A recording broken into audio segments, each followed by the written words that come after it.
So a woman is found dead on her kitchen floor. So the police have been called because there's been a disturbance, and they come across the scene, a violent stabbing, pool of blood, a woman dead in her kitchen. So of course the police do what they do, they investigate the crime, and they walk around, and they find that there's a video recorder which is actually recording. So they stop it, they rewind it, and they press play, and it turns out that somebody had come to the house and actually put on this recorder. The person walked in front of the recorder, but I could never actually see a face. And then for some reason they put on Michael Bolton music, which is a justifiable reason for murder. And later on you hear somebody else come to the house, and then while Michael Bolton is singing, you hear a fight in a neighboring room between this man and this woman. And eventually you hear these dishes crash, and then you hear like a blood-curdling scream, like psycho blood-curdling scream. And then you hear more screaming. And then you hear the pitter-patter of little feet as presumably the man leaves. And then over the next several songs, you hear this woman die. So I first heard this recording at the FBI Forensics Lab, Audio Forensics Group in Quantico, Virginia. Turns out the FBI has lots of recordings of people, and they do lots of editing of those, analysis of those recordings to figure out who said what and what's going on. Mainly this is done actually not to investigate an ongoing crime. It's usually to investigate a crime that's already occurred, mainly for court. You know, John Gotti, they edit the recordings, so they clean up the recordings to try and say that John Gotti in fact said the drugs are coming in here at midnight, various other things. So we had this recording that the FBI played for us. I was with a colleague from Siemens. We asked for brown bags and were hyperventilating when we listened to this, and of course the FBI guys are like, let's go for lunch. They hear lots of nasty things. So anyway, we were brought in because we had developed a new technique for source separation. That is that it can remove the individual sources, remove the music from the speech, and maybe tell the speakers from each other, which in this case would be easy because it was a man and a woman. A little while after we met with the FBI and got our hands on the recording, the murder victim got the last word. So from her grave, she was able to identify her killer. And I'll describe the technique that we use to do that in this talk and some of the other things that we're working on now. So the algorithm I'm going to mainly talk about is called Duet. The main idea is that you have an individual with maybe multiple people speaking in a cocktail party scenario perhaps, and you want to be able to focus in on just one individual. So if you had volume knobs on everybody else, and you could turn them down. Now we can do this by and large in cocktail parties. It might be difficult, but we can listen in general just to one person in the presence of multiple speakers, and we can kind of focus on different people, and we can do that with 2 ears. Now, we all know from primary or secondary level education that, in fact, when you solve equations, if there are 2 unknowns, you need 2 equations, 3 unknowns, 3 equations, 4 equations, 4 unknowns. So what our ears are doing is technically impossible because there are only 2 equations, one for this year, one for that year, and there's lots of unknowns, and yet we can somehow solve this system of equations. So what we've learned in mathematics is false, to some extent. And there's actually a revolution occurring in signal processing right now, the sparse signal processing revolution, where there are people that are far smarter than I am, David Donahoe, Rick Barnuk at Rice, and others who are actually solving systems of equations that we thought we couldn't solve before. And I'm going to present a solution here which is completely mathematical, trivial, and cheating, but it works really well. Because we're going to cheat and solve the system of equations with too many unknowns, we're going to have to make some assumptions. So the assumptions that we make are that the sources don't overlap musically. So what I mean by that is that my voice, I could maybe write a musical score for my voice. If somebody else were speaking simultaneously, there'd be a musical score for their voice. We also make an assumption that the mics are close together. Now, the reason we need the mics to be close together is I want the speech, as it hits this microphone, the speech when it hits this microphone is going to be obviously a short delayed copy, but I want it to be an exactly delayed copy. Obviously, if my microphone's here and the other one is 10 kilometers away, assuming I was speaking extremely loudly, it wouldn't be a delayed copy if on a short time frame, because my speech right now and my speech 5 minutes from now are not delayed versions of each other. I'm going to be saying something completely different 5 minutes from now, I hope.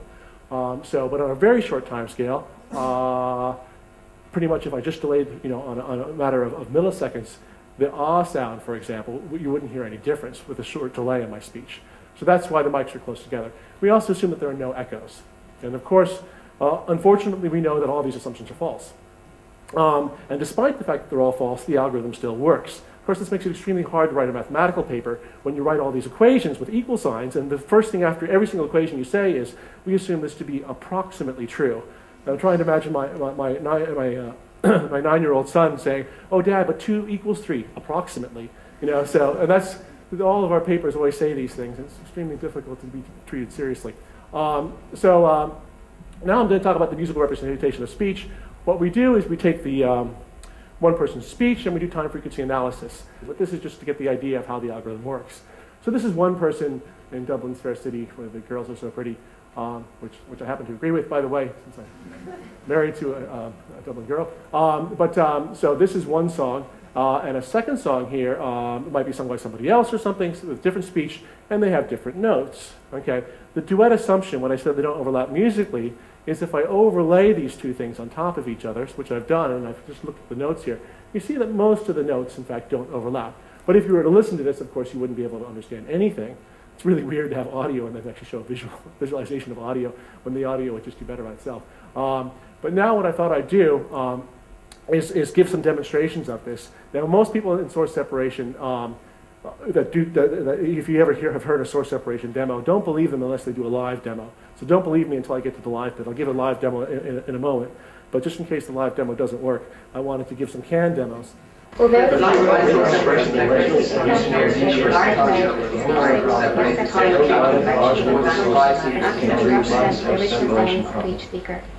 okay, so clearly you can hear there's more than one person speaking there. So how does the algorithm work? Well, I showed you before that the notes are in fact separate. So what we do in that musical representation that we do is I have my two microphones here and I have the number of speakers speaking. So my musical score comes in, and my notes are the red notes, for example, and it hits this microphone and this microphone. What's the difference between the notes on this microphone and this one? Well, I'm going to be louder here because I'm closer. And I'm going to be earlier here because I'm closer. And somebody over here is going to be louder here because they're closer to this one and earlier. And if Blaze is in the center there, he's going to be equal loudness on both microphones. That's the whole algorithm. Okay, that's the whole technique. So what we do is we label the notes based on their earliness, the relative earliness on the microphones, and the relative loudness. And it turns out that, of course, that these relative earlinesses and loudnesses should cluster around certain points. Those points correspond to the spatial signature in the room. Now, we've made lots of simplifying assumptions, but what we're going to show here now is we're going to go through these two mixtures, taking little short windows, constructing the musical scores, and then clustering the notes in relative delay space on the bottom and relative attenuation space along the top here. So as you go through, you see a number of different, clearly there's a bunch of different areas here that are active as it goes through, although it's hard to see. There'll be a summary histogram at the end. So at the end, oh my gosh, how many people are speaking in that mixture? There are 5, because there's 5 clusters. Each cluster corresponds to their spatial signature where they are in the room. If I take all the notes that gave me the same delay and attenuation that fell into that peak, those notes, and I label those notes red, and I just look at the red music and go back into the time domain, I'll just have the red person's speech. So I'm going to pick the peaks here. So there's the first one, second one, third one, fourth one. It's really important that I get these exactly right, of course. And now I'm demixing, and this is faster than real-time demixing.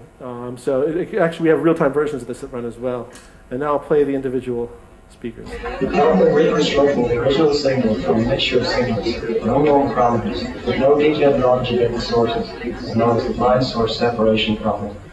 So the demixing isn't perfect. I've in fact bled some of the original mixtures back in to kind of smooth, and you see there's musical tones. Now we can clean that up with post-processing, and lots of people have come up with snazzy add-ons or even better algorithms than this that do that.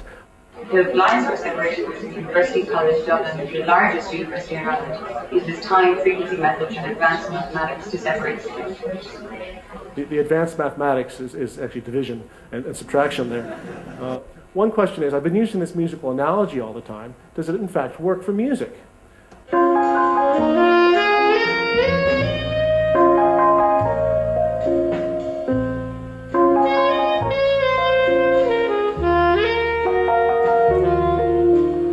So this is significantly less canned because this is something just ripped straight from a CD.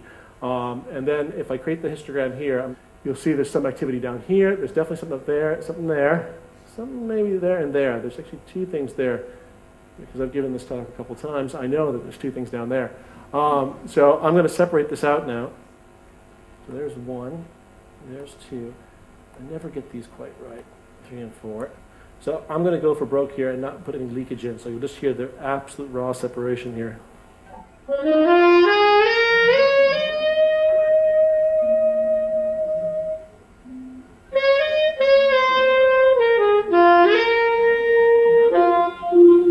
So this is like the ultimate karaoke device, right? Now normally I play this on really crappy speakers and it sounds much better on bad audio, by the way. But we'll go play the next one here.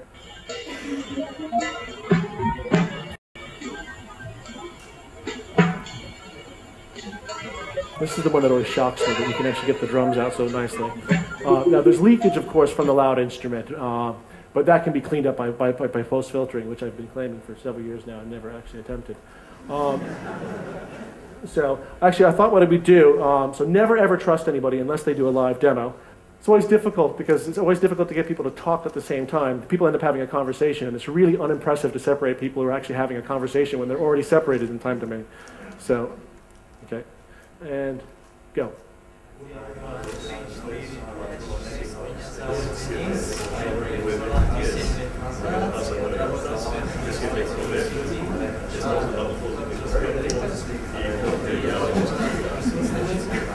Okay, that's it. Thank you.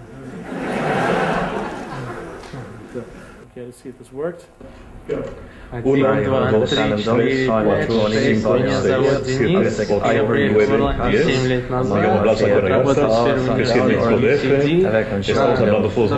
There's just no chance. Oh, sorry. So I'm generating the histogram already with the wrong parameters, so that's going to kind of, oh gosh, I can see perfectly actually. There's one there, I think, and one there, and one there. This actually might work. Which should be very gratifying. 1, 2, 3, 4, 5, 6, 7, 8, 9, 10. Me llamo Blas Agüera y Artas, crecí en México DF. Estamos hablando todos al mismo tiempo y creo que... Okay, so that's certainly another language. Mary Hogan is Alan Dunn, Fáinne Goni, Báile Arclia, agus ag Ivor UCD Castle, and Báile Arclia, Tá San Down Orim, avec an seo, you know, it's very difficult to speak Irish when there's Russian and English in it. Okay, very nice.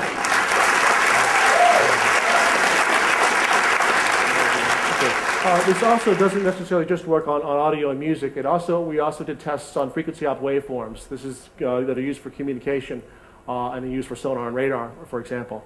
So this is actually 10 sources, whereby speech actually has this thing, perhaps through evolution or coevolution or some types of things. Maybe our ears and speech evolved in this way so that we can actually localize multiple speakers.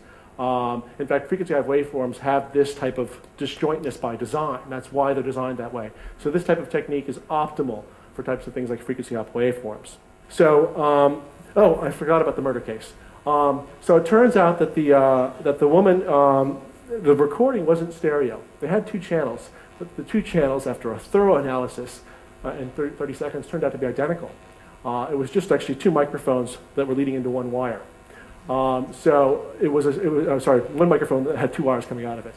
So we couldn't use the technique that we had developed. So what happened was that we asked them for the original recording of the Michael Bolton. Now you can't just play the Michael Bolton and subtract it out, because that means you'd have to actually listen to it as well, which is painful enough. But, and in fact, if you do subtract it out, because of the room effects in this, that, or the other, you end up actually, you get constructive interference and destructive interference. You end up just basically kind of adding it back into itself. And it's very hard to estimate the channel because the channel's changing all the time, people are moving around.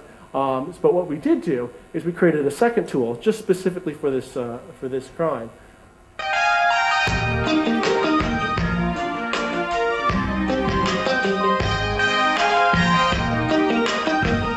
Okay, so that's clearly a mixture of music and speech, right? And we can all hear the speech, or maybe not, but there is speech in there. You have to trust me, and we're not going to pull that speech out. No, so what happens here, it's very easy. We look at the top one and the bottom one, and we look where there are peaks in the top one, where there aren't peaks in the bottom one. Now, there's just a few of them there, because the person doesn't say much.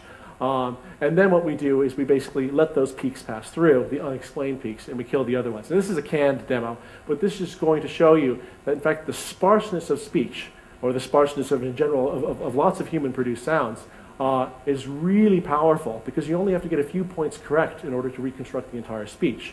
So what we're going to do now is we're going to look for those few tiny things there. So I have to roughly synchronize these things. And now I'm going to run the algorithm. And here's the speech that pulls out of it. Okay? That's actually the best I've ever seen. And 1, 2, Okay?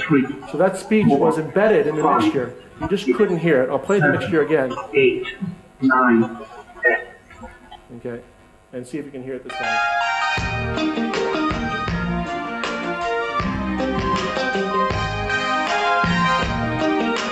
Really, really, really down and whatever. But if you use simple techniques like this again, this is easy. This is just basically multiplying by ones and zeros. It works alarmingly well. I'm conscious of the time, so I just thought I'd end with my take-home message that sparsity is good.